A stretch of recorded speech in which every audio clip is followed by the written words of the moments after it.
Hi everyone, good morning. Welcome to the Joy Business Report. Coming out this morning, Bank of Ghana projects inflation to gradually trend downwards but remain above the upper band of 8% plus or minus 2 until the end of 2025. Also, government misses out on revenue target for first quarter of this year as cash budget deficit hit almost 7 billion cedis. Also, President Akufo-Addo urged to stop lamenting and get to work to improve the country's weak macroeconomic indicators. We have more coming up. Do stay with us.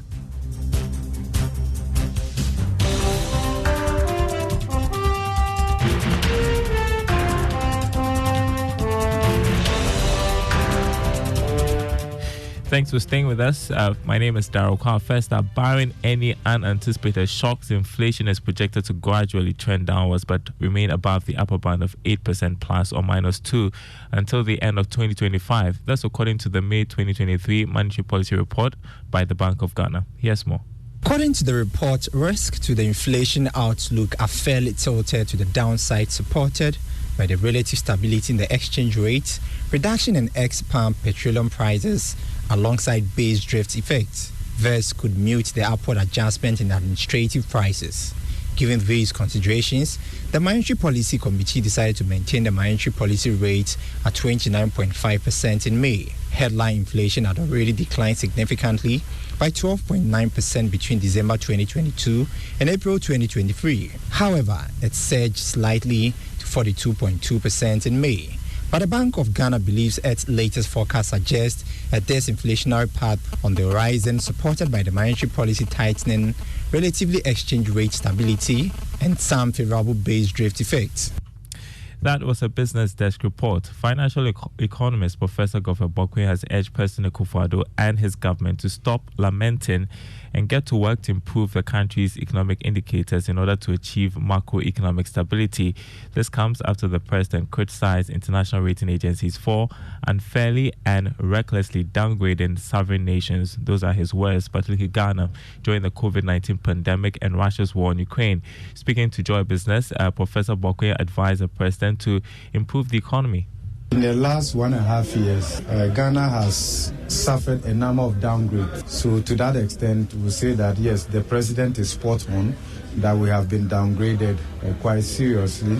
But I do not agree with the president that they have been reckless with their rating, because the methodology that they use is available for everyone to see. And if you use the same methodology or even you vary it, you will still come to the conclusion that the ratings have been largely fair, right? And therefore, it's very difficult to attribute bias to what they have done. Professor Godfrey Bokwe there, economist and lecturer at the University of Ghana Business School. Now, government ended first quarter of this year failing to hit its total revenue and grants target. Here's more from the new Bank of Ghana data covering government's fiscal operations in the first 3 months of this year. The report showed that from January to March this year, total revenue and grants stood at 26 billion Ghana cedis against 34 billion Ghana cedis that was programmed by the Finance Ministry. When it came to expenditure, government spent 33 billion Ghana cedis. However, this was lower than the 52 billion Ghana cedis that it was hoping to spend at the end of March this year. Despite recording an expenditure that was lower than what has been programmed, it still ended the first quarter of this year spending 7 billion Ghana cedis more than revenue mobilized. It is not clear for now whether the challenges in getting the required revenue for the first quarter of this year forced government to cut expenditure for the first 3 months of 2023.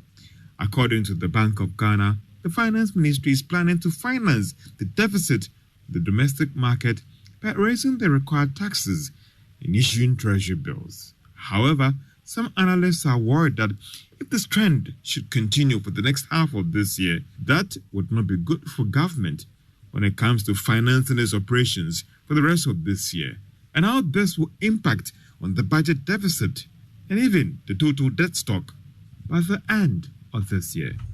Georgia Affair with that report. In other news, the West Africa Regional Director of CATS International, Apia Kusiadu-Makong, has called on the Ministry of Trade and Industry, the Attorney General and Cabinet to fast-track processes to have the Consumer Bill passed to protect and ensure the safety of consumers. He believes once these institutions work in sync, the bill will see the light of day. He spoke to Joy Business at a forum on the passage of the Consumer Bill. The bill emanates from the executive, Ministry of Trade, it goes to Cabinet and AG. And this triangle is where the clock is. Until we're able to get over the clock and get to Parliament, the MPs will be very happy because we've met the MPs on many occasions and they say that, look, if the bill comes in any form, they will pass it. You heard West Africa Regional Director of CATS International, Apia Kusiadu-Makong. Stakeholders in the environment and sustainability sector have called on government to employ technological solutions to mitigate the effects of climate change on Ghana's agri-produce or face a situation of dire food shortage in the coming years. Speaking at an environmental sustainability summit, lecturer at the University of Energy and Natural Resources, Dr. Caleb Mensah, said the lack of action could severely affect the produce due to changes in adverse and irregular weather patterns. He further called for tech-based solutions which will enable farmers make decisions which will improve yields.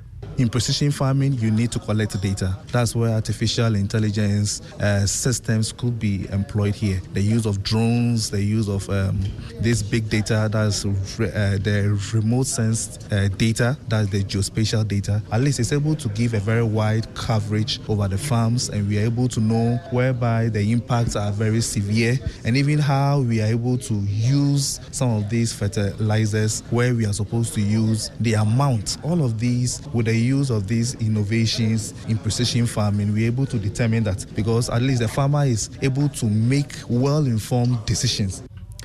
Dr. Caleb Mensah, lecturer at the University of Energy and Natural Resources. The porous borders in West Africa used for business transactions and some form of trade is a potential avenue for the spread of violent extremism and terrorism in the Sahel and some West African countries.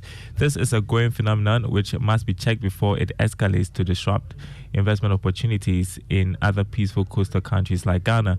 Speaking at the launch of an initiative by the United Nations Development Programme and the Japanese government, Commandant of the Kofi Annan International Peacekeeping Training Center, Major General Richard Ado-Jani, made a case for an urgent intervention to check trafficking at the borders. The region's violent conflicts are contagious. One reason for this is that